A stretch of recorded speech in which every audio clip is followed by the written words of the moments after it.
আব্দুর রাজ্জাক সাহেব অত্র হাদিসের অনুবাদ করতে গিয়ে শেষে যে বিড়ি, তামাক, জর্দা, সিগারেট, গুল এই শব্দটি নেশাদার দ্রব্য হিসেবে বললেন, তো এটা তো সবাই বলে না, তো এটা কি ঠিক আছে? জাবের রাদিয়াল্লাহু তাআলা আনহু বলেন, রাসূল সাল্লাল্লাহু আলাইহি সাল্লাম বলেছেন, মাসকারা কাসিরুহু ফাকালিলুহু হারামুন, যে জিনিসটা বেশি খেলে বিবেকের ক্ষতি হবে তার কমও হারাম। এইটুকু রাসূলের মুখের কথা। এখন একজন ভালো মানুষকে 100 জর্দা খাওয়িয়ে দেন এখন, তারপরে দেখেন তার অবস্থা কি হয়। 250 খাওয়ান। রাসূল সাল্লাল্লাহু আলাইহি সাল্লামের বাক্যটা আবার শোনেন, তিনি বলছেন মাসকারা কাসিরুহু ফাকালিলুহু হারাম। ওখানে তিনি পরিমাণ বলেননি, বেশি খেলে যেটাতে ক্ষতি করে সেটার কমও হারাম। এটা হলো হাদিসের অনুবাদ। তো বেশির পরিমাণ উল্লেখ করেননি। তো এখন একটা মানুষ সাধারণত হাফ কেজি খেতে পারে বা 250 খেতে পারে, তো একটা মানুষকে 250 জর্দা খাওয়িয়ে দেন, গুল খাওয়ান, তারপর দেখেন কি হয়। যদি তার বিবেকের ক্ষতি হয় তাহলে জিনিসটা হারাম, আর যদি বিবেকের ক্ষতি না হয় তাহলে জিনিসটা হালাল।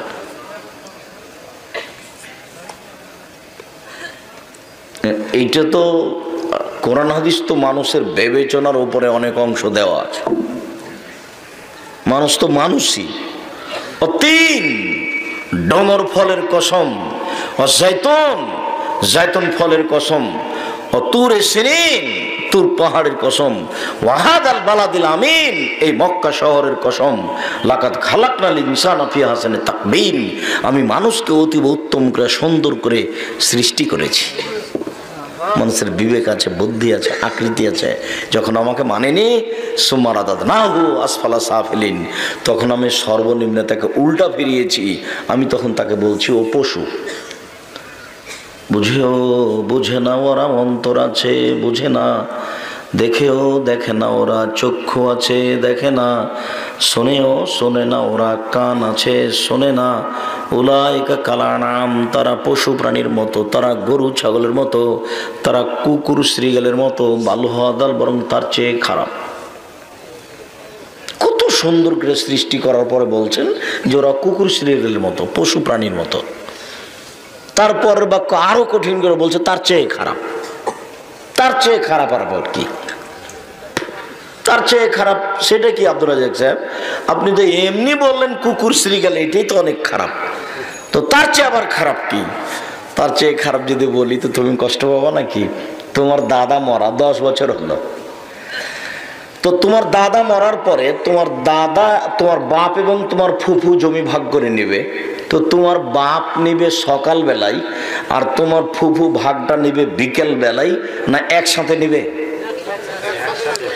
10 বছর হলো তোমার দাদা মরা, এখনো তোমার বাপ জমি দেয়নি।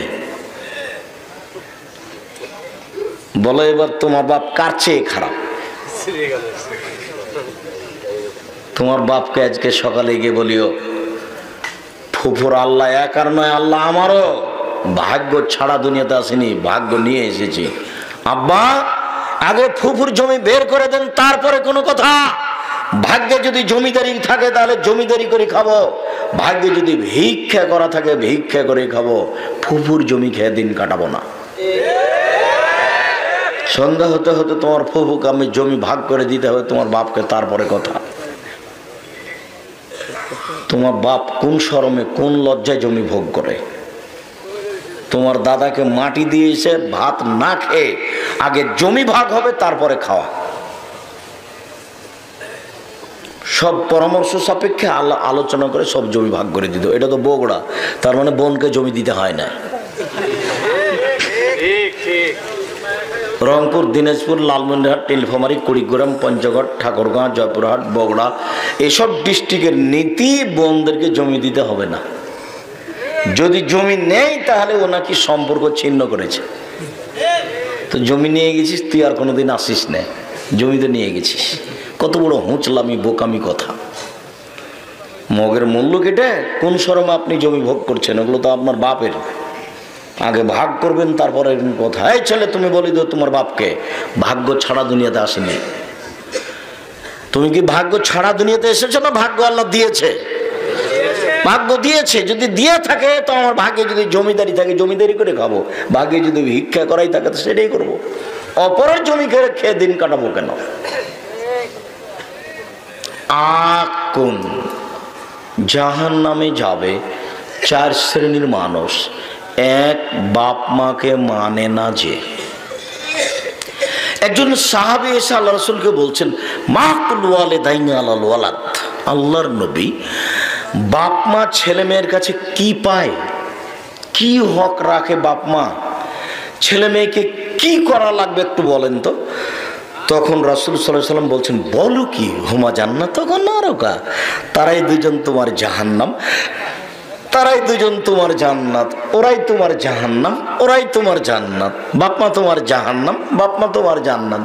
বলো কি, হক মানে ওরাই তো জাহান্নাম আর জান্নাত। মায়ের পায়ের নিচে জান্নাত, এ কথা ঠিক। মায়ের দিকে সুনজরে তাকালে কবুল হজে সমান নেকি হবে, এ হাদিস মিথ্যে। কিন্তু মায়ের পায়ের নিচে জান্নাত, এ কথাই ঠিক। মায়ের সেবাতে জান্নাত, এ কথাই ঠিক। মা যা যা প্রয়োজন মনে করছেন তা করে দিতে হবে। আমার বউ আমার মাকে ভালোভাবে দেখতে নাও পারে, কেন? দিন যত যাবে আমার বাপ মা তত উল্টা কথা বলবে, একেবারেই উল্টা বলছে, একেবারেই উল্টা। আরে টাকা পয়সা দিচ্ছে আমি, আর দিন রাত আমার বাপ মা গল্প করছে আমার বড় ভাই, ওরই ছেলে মেনে আমার বাপ মা ব্যস্ত। এটা যদি বড় মা জানি তো মাথাটা আমার মা আমার বড় ভাইয়ের ছেলেকে দেয়, আমার বোনের ছেলেকে দেয়, আর আমার ছেলেটাকে ওই শেষের একটা ছোট টুকরা দেয়, এবারে চোখের সামনে। আমার বউ তখন রাতে আমাকে বলে, তোমার মার স্বভাব এরকম, কত কথা। তখন আমি দেখি যে মাটির উপরে সবচেয়ে খারাপ মানুষ আমার মা। দেখুন এই মাকে কেমনে নিয়ে চলি। রাজশাহীর মেয়র এসেছেন একদিন, অনেকদিন আগেকার কথা, নদাপাড়ায়। তো আমি কারণবশত ওখানে কেন গেছি, কি কাজে। তো এখন ওসি ওই মেয়রের সামনে গিয়ে বলছেন, এভাবে দাঁড়িয়ে বলছেন, স্যার আমরা এখন কি করব স্যার। তো দৃশ্যটা দেখে চট করে আমার মনে পড়েছে, কি ব্যাপারটা কি, এইভাবে দাঁড়ানো অবস্থা তো বাপ মায়ের সামনে। সাবধান, বাপ মায়ের কাছে যখন যাবা তখন হাত উঁচু করে যাবা না, জোরে যাবা না, নরম হয়ে যাবা। অকুল্লাহুমা কওলান কারীমা, কথা বললে নরম করে বলবা, সাবধান, জোরে বলতে পাবা না। কথা ঠিক হবে ঠিক হোক, তুমি জোরে কথা বলতেই পাবা না ওখানে। আল্লাহর আদেশ। উফিন, কখনো এরকম শব্দ বলতে পাবা না। আল্লাহ তানহারহুমা, ধমকাতে পাবা না। হ্যাঁ বাজার যেতে নিষেধ করলাম তবুও গেছে, বলা যাবে না। এবার কঠোরভাবে নাকচ করে দিয়েছেন আল্লাহ, আমার আপনার কিছু করার নেই।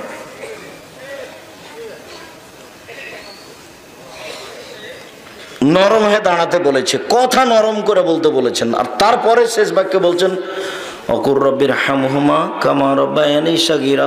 বলো বলো তোমার বাপ মায়ের জন্য বলো, আদেশ বলো, রব্বির হামহুমা কামা রাব্বায়ানি সাগীরা, হে আমার প্রতিপালক তুমি আমার বাপ মাকে দেখো ভালো অবস্থায় আমাকে যেভাবে দেখেছিল। আমার একটা পরামর্শ আছে যে সলাতে সালাম ফেরার পূর্বে এটা বলতে হবে। পরামর্শ ভুলে গেছেন মনে হয়। এমনও পরামর্শ আছে যে 2 রাকাত সালাত আদায় করে আল্লাহর কাছে সাহায্য চাইতে বলা হয়, আল্লাহ আমি যেন প্রত্যেক দিন সালাতে একটু সালাম ফেরার পূর্বে রব্বির হামহুমা কামা রাব্বায়ানি সাগীরা এই দোয়াটা বলতে পারি, তুমি আমাকে সাহায্য করো। এই 2 রাকাত সালাত আদায় করে আমি সাহায্য চাইতে বলেছি, মানে টিকতে পারবেন না। আজকে যে বলেছেন যে আমি বলবো প্রতিদিন, দেখবেন ফজরের সালাতে সালাম ফিরায় এই যে বলা হয়নি, মানে টিকা থাকা যায় না। কোন আমলের উপরে টিকা থাকা খুব কঠিন। আব্দুর রাজ্জাক সাহেব বলেছেন যে না না না না না ছি ছি ছি করেছো কি, সূরা হাসরের 3 আয়াত পড়লে 17,000 ফেরেশতা তার জন্য ক্ষমা চাইবে, এ হাদিস তো জাল। আর 3 আয়াত তো অনেক লম্বা হয়ে গেল। আরে ছোট্ট ছোট্ট ছোট্ট ছোট্ট একটি সূরা, সূরা ইখলাস, তিনবার সমান একবার কোরআন মাজিদ, তিনবার সমান একবার কোরআন মাজিদ, তিনবার সমান একবার কোরআন মাজিদ, তিনবার সূরা ইখলাস পড়লে কোরআন মাজিদ একবার সমান নেকি হয়, তিনবার সূরা ইখলাস পড়লে একবার কোরআন মাজিদ পড়ার সমান নেকি হয়। নেকি লুটে নেন না, সমস্যাটা কোথায়? তার কাছে তো নেকির অভাব নেই। বুখারী মুসলিমের হাদিস, রাসূল সাল্লাল্লাহু আলাইহি সাল্লাম বলছেন, আদম থেকে নিয়ে কিয়ামত পর্যন্ত যত মানুষ এসেছে, যত মানুষ আছে, যত মানুষ আসবে, আর সমস্ত জিন, মানুষ আর জিন যদি একসাথে আল্লাহর কাছে নিজ নিজ প্রয়োজন চাই, একসাথে নিজ নিজ প্রয়োজন, নিজ নিজ প্রয়োজন মানে আমি বলছি বগুড়া শহরে আমার 3টা বাড়ি দাও, আমি বলছি আমার একটা ভ্যানের ব্যবস্থা করে দাও, আমি বলছি যে আমি ঢাকা শহরে একটু জমি কিনতে চাই, তাহলে এক একজনের এক একটা উদ্দেশ্য হলো। পৃথিবীর সব মানুষ, সব জিন যদি একসাথে নিজ নিজ প্রয়োজন চায়, আর আল্লাহ যদি সবাইকেই তার প্রয়োজন দিয়ে দেন, তো আল্লাহর কাছে অতটুকু কমবে না যতটুকু সাগরে একটা পাখি ঠোঁট ডুবালে ঠোঁটে যতটুকু পানি লাগবে, সাগর থেকে যতটুকু কমে গেছে ঠোঁট ডুবানোর কারণে, এতটুকু আল্লাহর কাছে কমবে না। আল্লাহর কাছেও আছে ধন ভাণ্ডার অনেক কিছু, সাগরেও আছে অনেক পানি, আল্লাহর কাছে আছে ধন ভাণ্ডার অনেক কিছু, ব্যাগ ভরে নাও নেকিতে, সমস্যা নেই। এত নেকি আল্লাহকে আল্লাহ দিবেন, তাহলে কত নেকি। আরে তুমিও চিন্তা করতে গেলে কেন? আল্লাহর কাছে অনেক আছে, সাগরে পানি আছে, তো সাগরে ঠোঁট ডুবালো পাখি, উঠাও, উঠালো, তো এবার দেখো তো সাগরের পানি কতটুকু কমেছে? একটুকু না, আরে কিছু তো কমেছে। ওই পরিমাণ আল্লাহর কাছে কমবে না, আল্লাহর কাছে যত আছে। তো আপনি সূরা ইখলাস 3বার পড়লে ব্যাগ ভর্তি করে নেন, কোনো তো সমস্যা নেই, নেন নেকি করে নেন। আপনি করতে পারেন না, আপনার জীবনটাই ধ্বংস। আপনি তো ইয়েতে দোকানে বসে আড্ডা পিটেন, গালি দেন মানুষকে, আপনার স্বভাবই খারাপ। যেই সেই বক্তব্যে বলা আছে 3 শ্রেণীর মানুষ জান্নাতে যাবেই, তার 1 শ্রেণীর মানুষ আল্লাহর ভয়ে কাঁদে, যে যার 1 শ্রেণীর মানুষ যে জরুরি প্রয়োজন ছাড়া বাইরে যায় না, যে আর 1 শ্রেণীর মানুষ মুখ বন্ধ রাখে, ভালো কথা ছাড়া বলে না, জান্নাতে যাবে। কতবার বলা আছে, তবু আপনার স্বভাবের পরিবর্তন হয়নি। আপনি যে দোকানে আড্ডা পিটেন, মানুষের বদনাম করেন, গীবত করেন, দিনরাত টিভি নিয়ে বসে আছে, মোবাইল তো চলছেই। সম্মানিত দিনী ভাই বোন,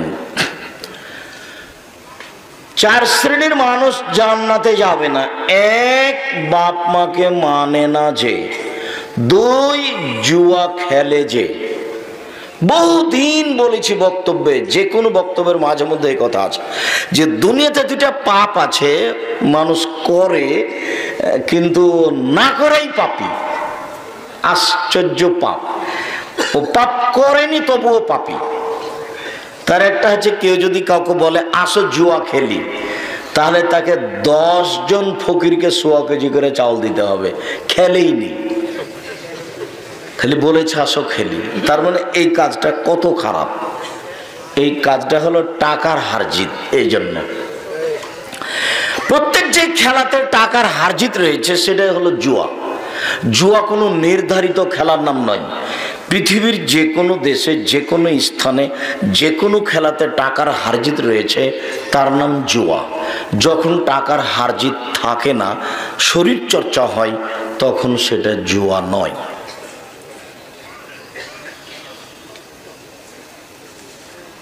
পৃথিবীর যে কোনো প্রান্তে, যে কোনো স্থানে, যে কোনো খেলায় যখন টাকার হারজিত হয়, তখন তার নাম জুয়া।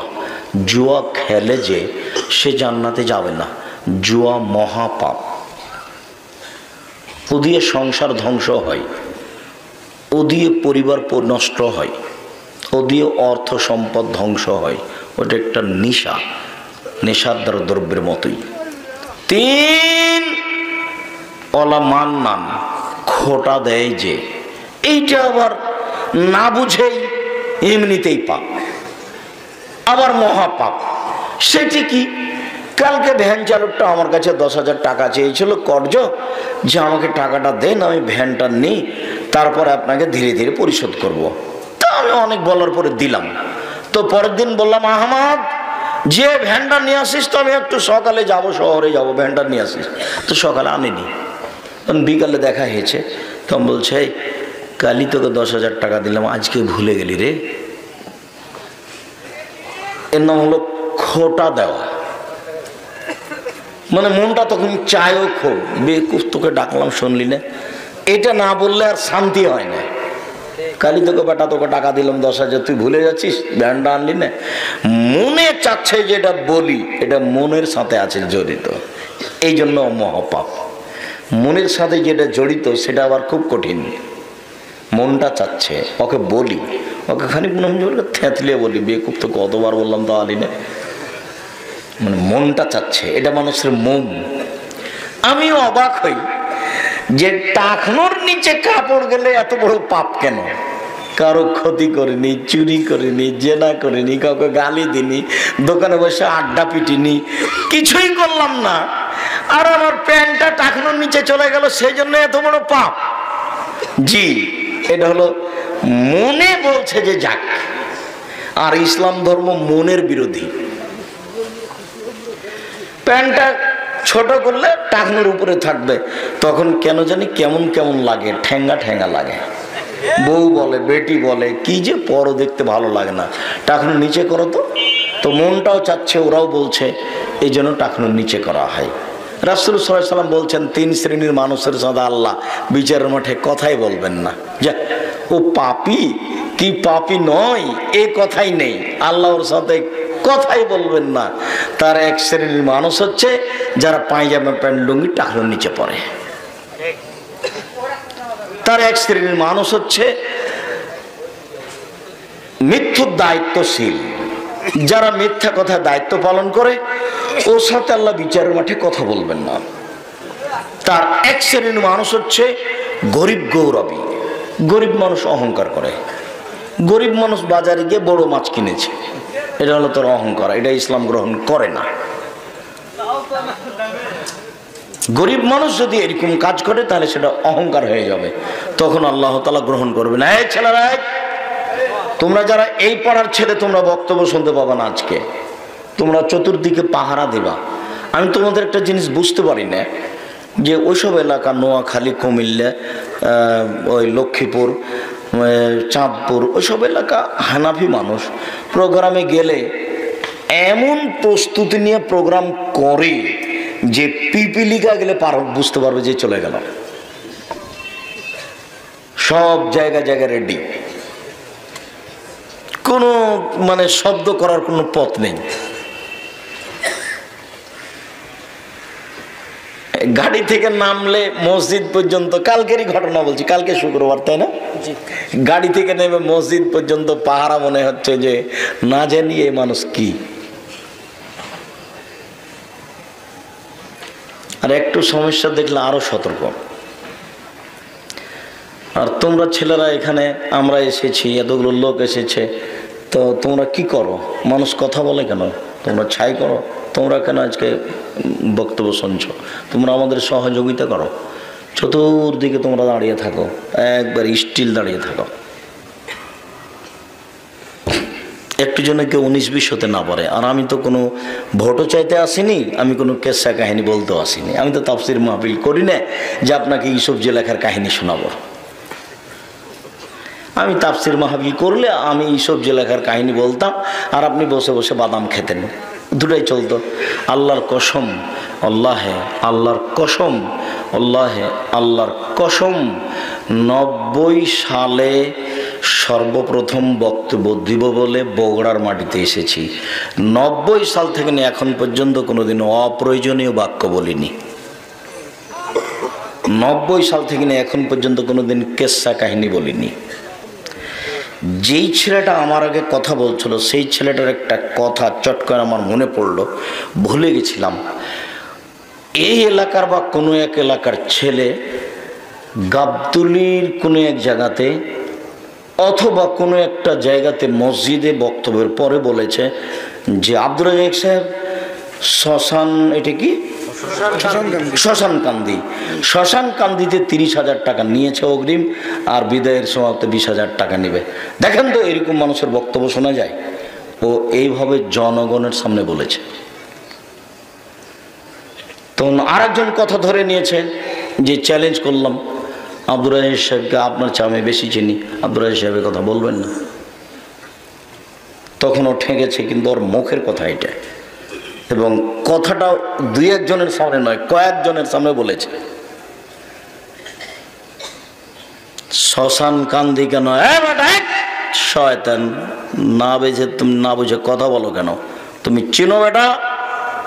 90 সাল থেকে নিয়ে এখন পর্যন্ত কেউ যদি বলে দিতে পারে আব্দুর রাজ্জাক সাহেব পথ খরচ পাথেও চেয়েছিল, আমি আর কোনোদিন বক্তব্য দিতে যাব না। 90 সাল থেকে এই যে আব্দুর রূপেরাই সব সাঁতে আছে, 90 সাল থেকে যেদিন থেকে দেশে বগুড়ার মাটিতে পা দিয়েছি, কেউ যদি বলে দিতে পারে যে আব্দুর রাজ্জাক সাহেব পথ খরচ চেয়েছিল পাথেও। আব্দুর রাজ্জাক সাহেব বলেছিল যে আমার নামটা একটু লিখিয়েন, ডবল দাওরা ফারেক, ডবল কামেল, ফার্স্ট ক্লাস অমুক। আমি কোনোদিন কাউকে বলেছি এই কথা প্রমাণ হয়ে গেলে বক্তব্য দেবো না। বগুড়ার একটা লোক গেছিল বক্তব্য শিখতে আপনার ওই ইয়েতে গাইবান্ধা বোনারপাড়া। তখন ও বলেছে যে বক্তব্য শিখতে হলে একটা দামি 1 জোড়া জুতা লাগবে, দামি পোশাক লাগবে, দামি একটা চশমা লাগবে, অনেক কিছু বলেছে। একটা প্যাড লাগবে, প্যাডে মানে এই খায় না, এত টাকা মাথায়, এত টাকা বিদায়, এগুলো লাগবে। তখন ও বলেছে, তখন বলছে বগুড়ার ছেলেটা যে এগুলো না করলে হয় না। তখন গাইবান্ধা বোনারপাড়ার ওই লোকটা বলছে যে তুমি কি আব্দুর রাজ্জাক যে পলিথিন ব্যাগ হলেই চলে? অনেক দিন আগের কথা না, ও কথাটা ঠিক বলেছে। তুমি কি আব্দুর রাজ্জাক যে পলিথিন ব্যাগ হলেই চলে? আব্দুর রাজ্জাক সাহেবের পলিথিন ব্যাগ হলে চলে, কিন্তু তোমার তো এটা চলবে না, তোমাকে একটা ঢং মং লাগবে। তোমাকে কে ডাকবে, কে তোমার বক্তব্য শুনবে কে? আমার জীবনে আমি কোনোদিন কে বক্তব্য কিভাবে করছে এটা আমি শুনতে যাইনি, আমার প্রয়োজন হয় না। আল্লাহ আমাকে যেভাবে সৃষ্টি করেছেন আমি ওইভাবে আছি, যেভাবে আমাকে বলার গতি দিয়েছেন আমি ওইভাবে বলে থাকি, ওইভাবে বলছি। কোনোদিন কোনো বাক্য কারো ধার করিনি, কারো কোনোদিন বাক্য হিসাব করতে যায়নি, কোনোদিন কোনো মানুষকে পথ খরচের কথা বলিনি, কোনোদিন মানুষকে বলিনি যে এটা লাগবে, ওইটা লাগবে, খাওয়ার এটা লাগবে, কোনোদিন মুখ দিয়ে উল্লেখ করিনি। তুমি কোন সাহসে বলো এই কথা যে আগে দিয়েছে 30,000 পরে নেবে 20,000? আর মাঝে মধ্যে বলছে এই কথা, আল্লাহর কসম 90 সাল থেকে না এখন পর্যন্ত আমি কোনোদিন কেচ্ছা কাহিনী বলিনি। আমি কোনোদিন কোনো মানুষের বদনাম, কোনো মাঝহাবের কোনো দলের বদনাম করিনি। এমনিতেই সারা দেশে যখন যে জেলাতে যাই সেই জেলার লোক একটা আতঙ্কের মধ্যে থাকে, না জানি কি বলেন। কাল লক্ষ্মীপুরে ছিলাম, সারা লক্ষ্মীপুর কুমিল্লা একবারে তোলপাট, না জানি কি হয়। থানা, ওসি, দারোগা, ডিসি সব একবারে ব্যস্ত, না জানি কি বলে। অথচ একটা বক্তব্য টান দেন 250, 300, 400 বক্তব্য আছে, কোনো জায়গাতে পাবেন না, কোনো জায়গায় পাবেন না। সব জায়গাতে পাবেন বিষয়ভিত্তিক আলোচনা। যেটা শুরু করেছি সেটা দিয়ে শেষ করব। আমার কাছে অত বিদ্যা নেই, এই যে কাছাকাছি এসেছি এক পর্যায়ে বলবো আসসালামু আলাইকুম, শেষে হয়ে গেলে আর বলতে পারিনি।